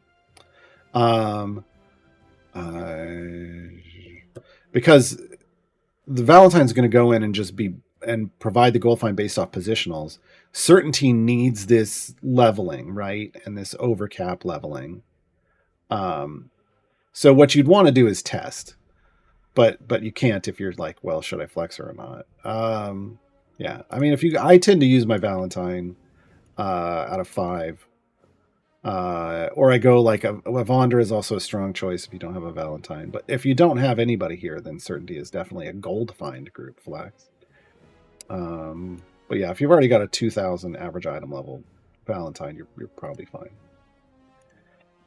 Craft Davidson, is there any kind of order one should acquire the Hack Inc. members if one doesn't have any to begin with? I guess it depends on your needs. I think Omen is a great first pickup because he's in one of the 3. He would be key in one of the 3 groups I recommend people to build. Speed team, pushing team, gold find team. He is at least going to be in a gold find team. He could be in your pushing team as well, right? Depending on who you have. But I like to build those 3 teams when I'm on a new account. So I would pick, if I were flexing in an event, he would be a choice, or if he was in a natural time gate, and there weren't any other gold find, or if there wasn't a speed champions would have a top priority for me. Good speed champions would have top priority for me. And then I'd be looking for good gold find champions early on. Yeah, he would definitely fit that bill. Vi is, if you're looking for a speed champion, Vi is the speed champion pick. If you're looking for if you just want gym DPS, or you're looking for a strong, multi-stacking support that's magic for some reason, then Jim. You want kind of a flexible champion. But yeah, I would probably say Omen first. Grump, isn't Eliwick's feat the same as her specialization? No. No. her spec choice is a change to the percentages. So additively increases the odds of the certain cards being drawn by 20%. And it stays high. Like, that's just the way it is. And it reduces the odds of other cards by 5%. It has nothing to do with being a single card drawn. It is just in general. If you're wanting to buff, you go for the fans. If you're wanting gold find, you go faster tempo. And if you're wanting gems, you do all that sparkles. It's real straightforward. But it never stops working. It just keeps that buff. Whereas the feats, it's just until you have it in your hand and then it goes away.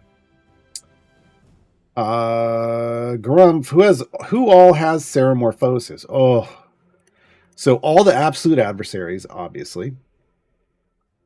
They've been spreading it through a lot of the Heroes of Baldur's Gate. Even if you have like a Heroes of Baldur's Gate in the same slot, sometimes they'll have it because they want you to have options of who you're picking. I don't have a list off the top of my head. I think the one that's not a member of either of those that has one is Narak. I know that one stands out in my mind because he's a Githzerai. They did a Mind Flare version of him and gave him one of those as well. So there's a lot. There are a lot of feats. But basically, it's everybody that isn't an absolute adversaries have it by default. Well, Gale doesn't. He has to spec into it. I think. Isn't that the way it works?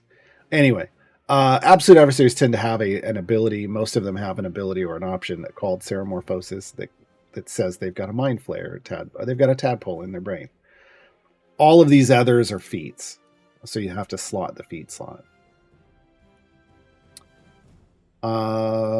Logger Tiger, what's the best Modron core for absolute adversaries teams with Jim as a DPS?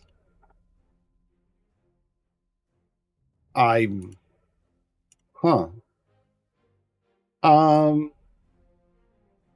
have no idea. I mean, if you're just trying to go for the highest damage output, Jim is a magic DPS, so the magic core is technically, we call it the glass cannon core because it has a high amount of damage that it provides, but it has no health like nodes, which means your tanks are going to have a harder time trying to push forward unless you're killing everything immediately. I have not. I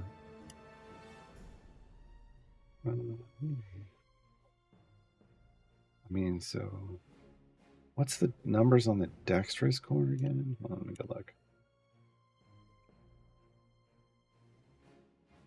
15 plus. I don't think he qualifies for that, right? He's 14. He doesn't have a dex feat, does he? Yeah. Yeah, I would think of the magic core probably, but again, you're going to lose. You're going to lose survivability, but it would be high damage. Otherwise, I guess maybe it would just be the modest core. Or honestly, I do everything with my fast core, but yeah, probably highest potential would be magic. So yeah, it's just, again, you lose survivability there. So, you might try. Magic is the third free one you get. Like, it's the one you get from Split the Party 3.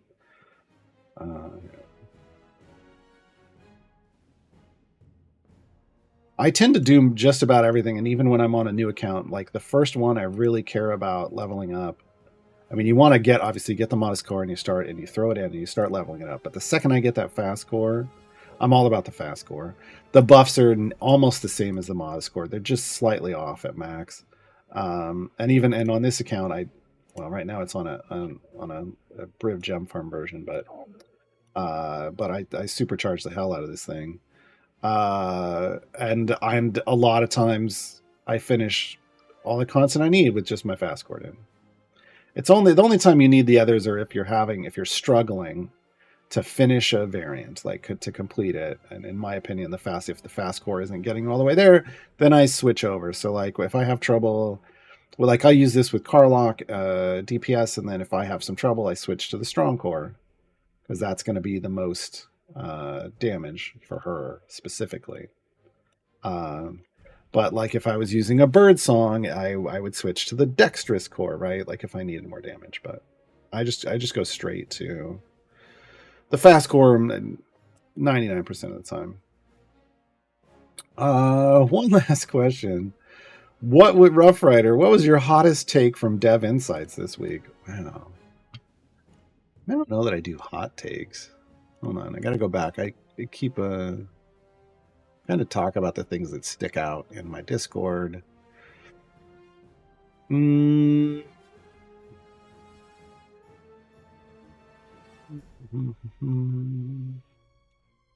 will say there's one thing that keeps sticking in my mind and that upsets me a bit, and that has to do with we got new blessings this week. Turn of Fortune's Wheel tier 4. The cost to buy through these blessings E38. Turn of Fortune's Wheel is the hardest place. Now I know I'm in the E50s, but Turn of Fortune's Wheel is the hardest place for you to just go do a favor run. And earn favor just by pushing deep and doing manipulations with gold find, Zarka farming, whatever. It's very difficult. There isn't like a favor ramp there, like a gold find drop ramp there. We call it a plateau. It barely budges as you go up, even all the way into like the 1300s, 1700s. There's barely any difference from the beginning.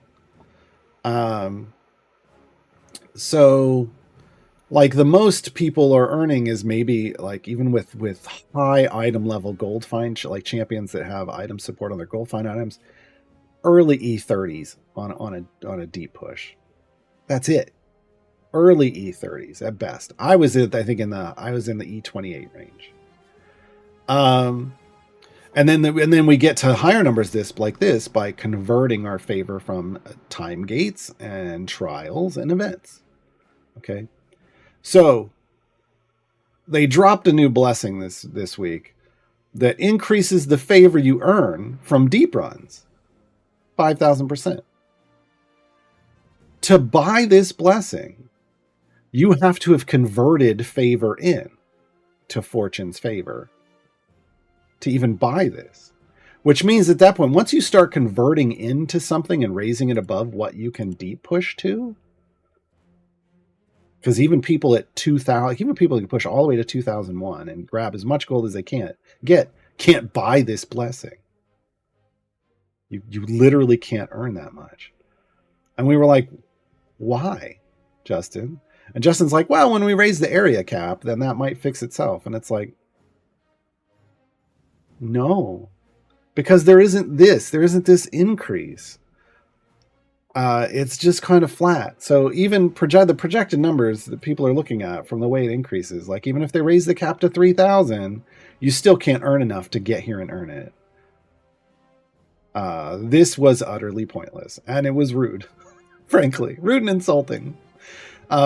If this instead had been increased Fortune's favor earned from conversions, so converting in from other things, what a blessing that would have been, literally and figuratively.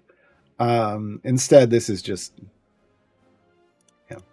there's my hot. It's not really a hot take. It's literally an objective look at the data. That was just a waste of a blessing.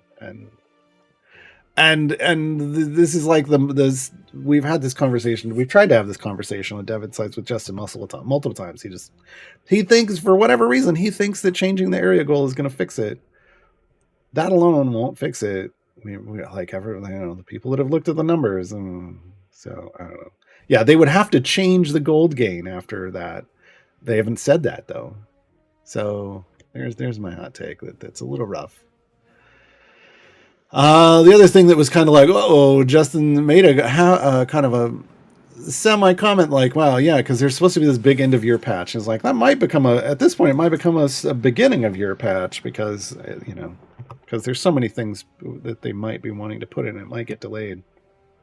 Hope not. There's a lot of cool things potentially coming. We also heard that he dropped a hint that a couple more Baldur's Gate 3 characters could be coming to the game. We already have all the Origin characters, so I'm interested to see who else might show up. And what else? What else was the other thing? The changes to the Legendary Forge were on the list for the end of year update, but that's most likely not going to happen in the end of the year update. That's most likely going to happen later. For anybody who's been wondering when that's going to happen. So yeah, I mean, there was a lot of information this week, but I don't know that I so much have hot takes as I go in looking for answers or asking for clarification, and then when we don't get any, or when it just comes off as like, what is going on? Then it's like, I don't know what's going on with his understanding of the issues with Fortune's wheel. Do we have any more questions? We're out of questions. We're almost out of time, folks.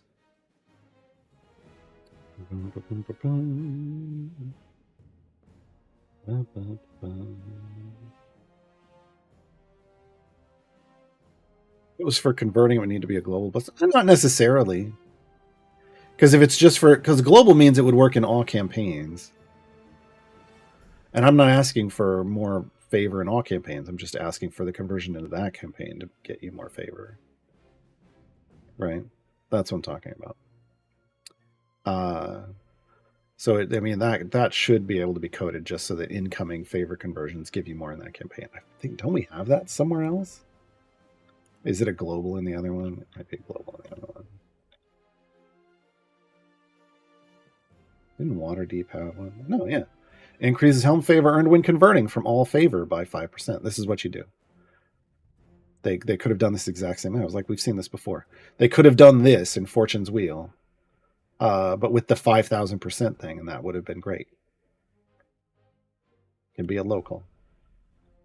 But basically converting from anywhere else. So converting from time gates, events, trials. Yeah, it can be a local. What are your plans for the next couple hours? Well, after this stream ends, I'm gonna go get lunch. It's burrito day. I'm gonna go get lunch. Well, hopefully, might have just jinxed myself. And then in about an hour-ish, I'll be over on my channel, twitch.tv/Gaarawarr. My name's right there. I'll also type it in chat, so you can click it and come over and hang out. Toss me a follow. We play a variety of different games. We're going to be finishing up a game that we've been playing, a little cozy game called Graveyard Keeper. We're going to be finishing that up today. And starting, I have chosen the next game to start, God of War. I have never played God of War. I've never even watched people play God of War. So I'm going to start God of War and play through God of War for the first time over on my channel. Come hang out with us. We usually have a good time. Craig Davis, a question: Absolute Adversaries and/or Ceramorphosis guide incoming in the future? I've done Absolute Adversaries on this tutorial show. You can find that. Currently, I don't do affiliation guides. I do guides to champions, right? So you can find all my guides to champions over on the Idle Champions subreddit. I'm gonna put in the link in chat. There's over 170 guides over there. They're fairly well updated. They might have the champions might not have the newest feats, but everything else should be fairly accurate. So yeah, I don't know that I would do that outside of one of these tutorial shows. SW Fanatic, what are your tips to beat the summer heat? Man, don't go out in it. I live in the Midwest of America. It gets real hot. Today it's actually not bad. Oh, it's only in the 80s Fahrenheit. But we've been dealing for quite a while with temperatures in 100 degrees Fahrenheit. I think that's, hold on, now I got to do my Fahrenheit to Celsius conversion. I want to say that's 40 something. 30. So think about like 38 degrees Celsius for those of you. It's been that or higher a lot in the summers. Yeah, you just stay inside, and it's a humid heat here, which is the worst. So you just stay inside. If you go outside, you got to hydrate. I mean, that's yeah. Do we have any last minute question? We're out of time. Last question. Will I have a content warning on my stream since Game of War is a 17 plus game? Do I not have one already? If I remember to turn it on. Sure. Yeah. All right, folks. That's going to be it. Thank you all for coming and joining me today. We'll return next weekend. Look, Wednesday, the 4th of September, we get a new event, High Harvestide, Year 8. So High Harvestide is the start of the event year. We're starting event year 8. Anniversary celebration, 7 years. There's an anniversary event next week. We have an actual event next week, which means next weekend we'll be doing Gaarawarr's Guide to High Harvestide 2024. So come join us to learn about the newest champion, Bobby the Bonkbarian. That's officially the name now. I don't care what it says. He's a Bonkbarian. He hits things and they go bonk. Bobby from the Saturday Morning Squad affiliation, the cartoon, is coming to the game. So we'll be talking about Bobby next weekend, as well as some of the Flex champions that are coming in the event. So join us then. Thank you to all of you for asking the questions. Thank you to Jay this week for grabbing the questions. The song we're going out on is I Love Waterdeep, a song about Waterdeep, because Omen, if you don't know this, Omen drawn canonically in some of the books, Forgotten Realms books, and everywhere, he is one of the masked lords of Waterdeep. Why anybody would give Omen that power, who knows? Have a good weekend, everybody.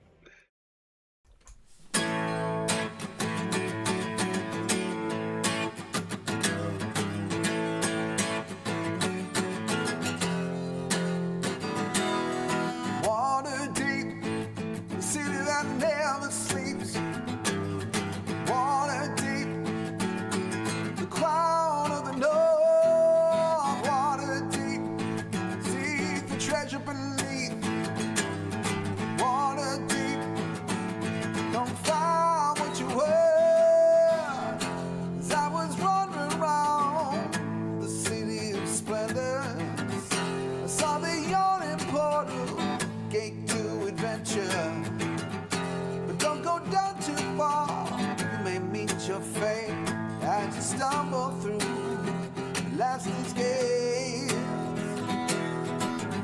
standing in the shade, the night statue cast. I look out to see 1,000 swaying masts. Glancing up, I see the griffins flying by. You know the city's saved by land, sea, and sky. Water deep, city that never sleeps. Water deep, crown of the north. Water deep, see the treasure beneath. Water deep, found what you were. The beauty of my home, seen in every war.